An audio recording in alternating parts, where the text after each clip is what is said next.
Hello, everyone. I am the Erica Rivera, your host for Sexpertease. Welcome back. I'm actually back from Japan. So I'm back in the United States and I'm really excited about this next series that I have planned for you guys. It is all about attachment styles. So the next 4 Tuesday nights at 7 p.m. Eastern Time, we'll be talking about different type of relationship attachment styles, starting with today's episode, which is an introduction to attachment theory. So I am back in the States, but who knows what the future may hold. The last 3 months in Japan were extremely insightful, and I'm excited to integrate some of what I picked up there into the episodes here. So let's get started. Attachment theory is a psychological framework that explores how we form emotional bonds and relationships. Now, this was originally developed by John Bowlby in the 1950s and further expanded by Mary Ainsworth in the 1970s. This theory was first used to study the bond between infants and their caregivers, believe it or not. So over time, it became clear that these early patterns of connection influence how we show up in adult romantic relationships as well. So at its core, attachment theory explains our innate need for connection, safety, and love. Understanding this theory is a powerful way to gain insight into our emotional behaviors and healing journeys. Human beings are hardwired for connection. From the moment we're born, our nervous systems rely on co-regulation and closeness to feel safe in the world. When our caregivers are responsive and emotionally available, we form secure attachments. But when they are inconsistent, emotionally unavailable, or even abusive, our systems adapt in ways that can show up later in life, as in anxiety, avoidance, or disorganized attachment patterns, which some of you may be able to relate to. These adaptations aren't flaws, they're protective mechanisms. By understanding your attachment style, you can begin to trace back patterns that might be limiting your ability to form healthy and satisfying relationships. Whether you're constantly chasing closeness, withdrawing from intimacy, or oscillating between the two, there's often a root in your early experiences. So today, we're going to explore what those roots look like and begin a journey toward relational awareness and healing. This isn't about blaming your parents, it's about reclaiming your own emotional landscape. So, there are 4 primary attachment styles recognized in adult relationships. We have secure, we have anxious, also known as preoccupied, we have avoidant, also known as dismissive, and we have disorganized, which is also known as fearful avoidant. These styles reflect our emotional responses to intimacy, closeness, conflict, and stress in romantic and interpersonal relationships. Each style develops from a mix of early experiences, temperament, and how we learned to protect ourselves emotionally. Secure attachment is considered the healthiest and most balanced style. People with this style tend to trust easily, communicate effectively, and handle conflict with resilience. In contrast, the anxious style is probably marked by a deep fear of abandonment and a strong desire for closeness, often leading to clinginess or people-pleasing behaviors. Now, avoidant individuals, on the other hand, value independence to the point of emotional detachment, avoiding vulnerability or deep emotional intimacy. The disorganized style is the most complex. Often rooted in trauma or chaotic caregiving environments, it reflects a push and pull dynamic, a desire for love combined with intense fear of getting hurt. These individuals often experience inner conflict and confusion in relationships, craving intimacy but sabotaging it out of fear. We'll unpack each of these styles further in this episode and throughout the series to help you identify your own patterns and paths for healing. First, we're going to talk about secure attachment. Securely attached individuals tend to feel safe in expressing their emotions. They are safe in trusting others and setting healthy boundaries. This attachment style is typically developed when caregivers are consistently responsive and supportive and emotionally present during childhood. These individuals grow up learning that it's safe to rely on others, and they carry the belief or that belief into their adult relationships. In romantic partnerships, securely attached people are able to emotionally open without overwhelming their partner. They're comfortable with both intimacy and independence, allowing space for both connection and autonomy.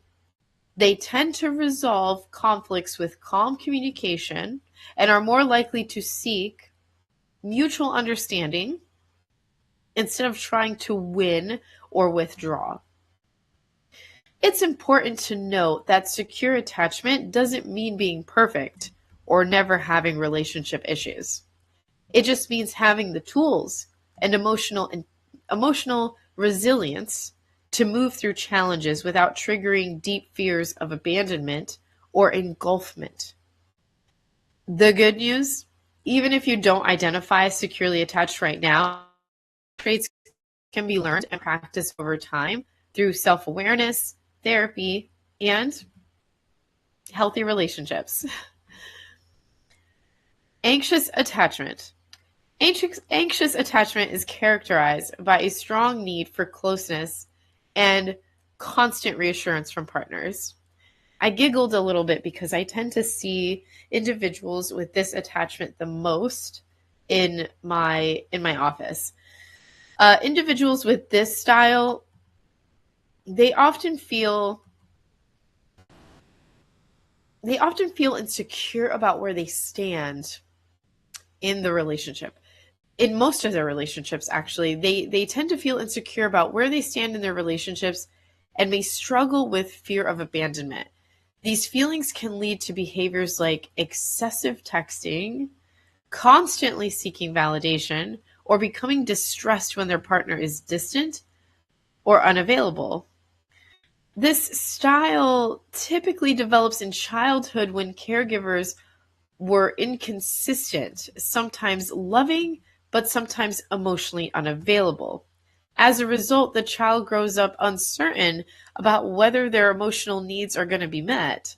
That uncertainty turns into hyper relationships, where the person often tries to prove their worth or win affection. Though these behaviors are rooted in a desire for love and safety, they can sometimes push partners away or create emotional burnout. Healing anxious attachment involves learning self-soothing techniques, setting boundaries, and building a sense of internal security.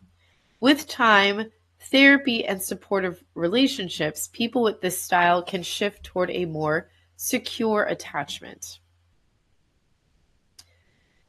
And then we have avoidant attachment. So avoidant attachment often shows up as emotional distance, self-reliance, and discomfort with closeness.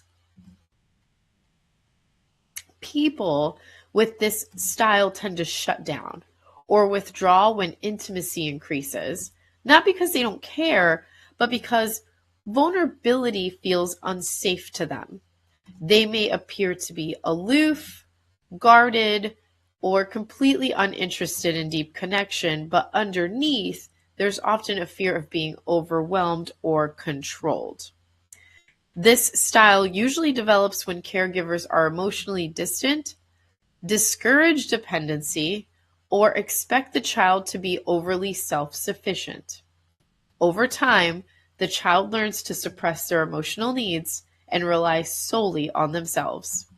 In adult relationships, this can lead to dismissing their own emotions and avoiding difficult conversations or emotional intimacy. While avoidant individuals might seem confident or independent, they often struggle to feel fully seen or connected. Healing this style means learning to tolerate vulnerability, embrace emotional interdependence, and understand that needing others doesn't make you weak. Gradually, they can build trust and safe relationships that honor both independence and connection.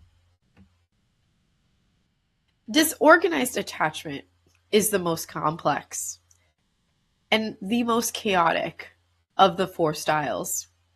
It involves a blend of both anxious and avoidant traits, wanting closeness but fearing it, reaching for intimacy then pulling away. This style is often rooted in early experiences of trauma, abuse, neglect, or unpredictable caregiving. The person who was supposed to be a source of safety also becomes a source of fear. In adulthood, people with disorganized attachment often have intense, unstable relationships. They may exhibit mood swings, difficulty trusting, or extreme reactions to conflict. They may long for intimacy but feel terrified of getting hurt. And this can lead to self-sabotage, sudden withdrawal, or erratic emotional responses. Healing disorganized attachment requires trauma-informed care, such as therapy with a practitioner skilled in attachment and nervous system regulation. It involves slowly building safety within the body, creating secure external relationships, and learning to trust one's own emotions. While the healing journey can be deep and layered, it's absolutely possible with the right support. So you may be wondering how we even have an attachment style. Like, how do they form? How do we get labeled one of these attachment styles? And these attachment styles honestly begin forming from birth, primarily in response to how caregivers meet a child's physical and emotional needs. If a caregiver responds with warmth and reliability and attentiveness, a secure attachment is likely to form. But if that care is inconsistent, cold, intrusive, or neglectful, a child may adapt to survive emotionally by developing anxious, avoidant, or disorganized attachment behaviors. Children are incredibly sensitive to relational cues. Even nonverbal reactions like facial expressions, tone of voice, or body language that can teach a child whether it's safe to express emotion or rely on others. These early lessons shape a child's inner world, setting a blueprint for how they interpret intimacy and connection as they grow. It's important to note that attachment styles are not about good or bad parenting, but about the emotional climate a child experiences. Even well-meaning parents can unintentionally create insecure attachments if they are emotionally overwhelmed, distracted, or unhealed themselves. The good news is that once we understand our attachment origin, we can begin to reshape it. In childhood, our caregivers act like emotional mirrors, reflecting back our feelings and shaping how we see ourselves. If a caregiver soothes a crying child, the child learns, my emotions are valid, and I will be comforted. If the caregiver dismisses or punishes the child's needs, the child internalizes, my emotions are too much, or I must handle things alone. Over time, children develop beliefs like, I have to be perfect to be loved, or it's safer to never ask for help. These beliefs don't stay in childhood, though. They become unconscious operating systems in our adult relationships. We repeat the same attachment patterns over and over, even when they no longer serve us, because the nervous system is trying to recreate what's familiar. Understanding the link between childhood attachment and adult behavior helps us interrupt these patterns. Instead of blaming ourselves for our emotional reactions, we can ask, where did I learn this? And what do I need now to feel safe? That shift in perspective is powerful, and it turns guilt into compassion and creates space for change. Romantic relationships often become the stage where our attachment wounds play out. You know what I mean? It's the stage. What feels like intense chemistry is sometimes just familiar emotional dynamic, one where we unconsciously recreate the roles we learned in childhood. An anxiously attached adult might feel magnetically drawn to an avoidant partner because it mirrors the push and pull that they experienced with a caregiver. I have to sit with that one for a second because it's true. Like if you have an anxious an anxious attachment style and you're attracted to an avoidant, someone who has the avoidant attraction, yeah, it's like moth to a flame, but it just repeats that abusive pattern. And that's what's dangerous about it. And that's why this episode is so important to me, is so that people understand what to look out for. And you probably just had that aha moment like I did, only because I might be a relationship expert, but I know my attachment style and I know some of the past experiences I've been through and why that was so relatable just then. But in adult relationships, some common triggers include feeling ignored, rejected, smothered, or criticized. These triggers activate our attachment systems, leading to reactions like clinging, withdrawing, shutting down, or lashing out. And it's not just about the present moment. Like I said, we're reenacting old pain. Our system is trying to reenact old pain and repeat some of what we learned and what we experienced with our caregivers. The beauty of adult relationships is that they also offer opportunities to heal. When we become aware of our patterns and work with partners who are emotionally safe, we can create new relational experiences. With mindfulness, honesty, and support, relationships can become places of transformation rather than repetition. Let me say that again. They can be places of transformation rather than repetition. Now, my favorite part. Our attachment style does influence how we experience and express sexuality. For someone with anxious attachment, sex may feel like a way to secure closeness or reassurance. They might fear rejection if their partner isn't physically affectionate, or feel anxious about whether the sexual connection means they're truly loved. Now, avoidant attached individuals might engage in sex, but keep their emotions walled off. They may focus on the physical aspect while avoiding vulnerability or post-intimacy connection. In some cases, they may even lose interest after sex because emotional closeness feels overwhelming. Does that sound familiar to anyone? I've spoken about ghosting on quite a few episodes. Here are some more in-depth reasons why. See, I just leave little crumb trails of different things in each episode that just tie all my other episodes back together. But again, in some cases, they may lose interest after sex. Why? Because now comes that emotional closeness that they don't want to be overwhelmed by. Disorganized attachment can result in chaotic sexual behavior, oscillating between craving intimacy, but then also feeling repulsed by it. These patterns are not about morality or desire, but reflect attempts to regulate attachment distress. The more we understand our attachment's influence on our sexual self, the more we can move toward healthy, connected, and empowered intimacy. Now, attachment injuries are unresolved emotional wounds caused by betrayal, neglect, rejection, emotional absence, you name it, in relationships. These injuries don't just always come from overt trauma. Sometimes it's simply like the pain of being unseen or unheard that cuts the deepest.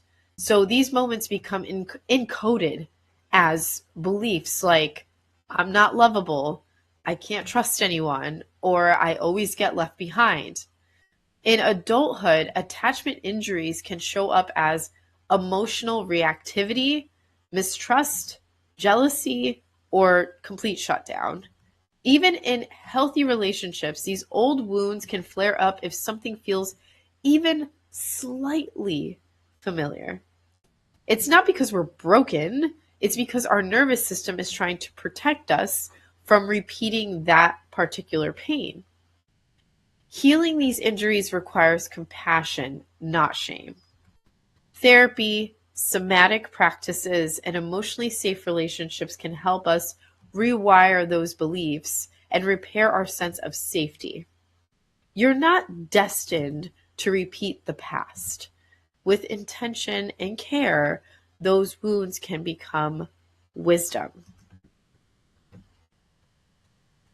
Culture and gender norms play a huge role in how these attachment styles developed and are expressed. And now that I've traveled quite a bit abroad, I really like talking about how culture affects our relationships. In some cultures, emotional restraint is praised, while in others, open emotional expression is encouraged. These norms affect how we attach, how we grieve, and how we ask for support. Gender roles also influence attachment behavior. For example, men are often socialized to suppress vulnerability, which can reinforce avoidant traits. And women might be conditioned to overfunction emotionally, aligning more with an anxious attachment style. These are not biological, they're socially learned responses. When we look at attachment through an intersectional lens, we recognize how race, class, sexuality, and systemic oppression all affect emotional safety. Healing means reclaiming the parts of ourselves that were silenced or shamed and creating new narratives of love and worth that are authentic to who we really are. Can you change? One of the most empowering truths about attachment theory is this: your style is not set in stone. It's not set in stone. Attachment is adaptive, which means it can evolve over time. Even if you grow up with insecure attachment, you can develop secure traits with practice, awareness, and supportive relationships. This process is often referred to as earned secure attachment. Through therapy, reflection, journaling, and safe connections, you can rewire your nervous system to trust, receive love, and feel secure in your connections. It doesn't require perfection, just consistency and willingness. Changing your attachment style doesn't mean erasing the past. I just want to make sure that that's clear. Even if you're able to, or wanting to, or willing to change your attachment style, it does not mean that you're erasing your past.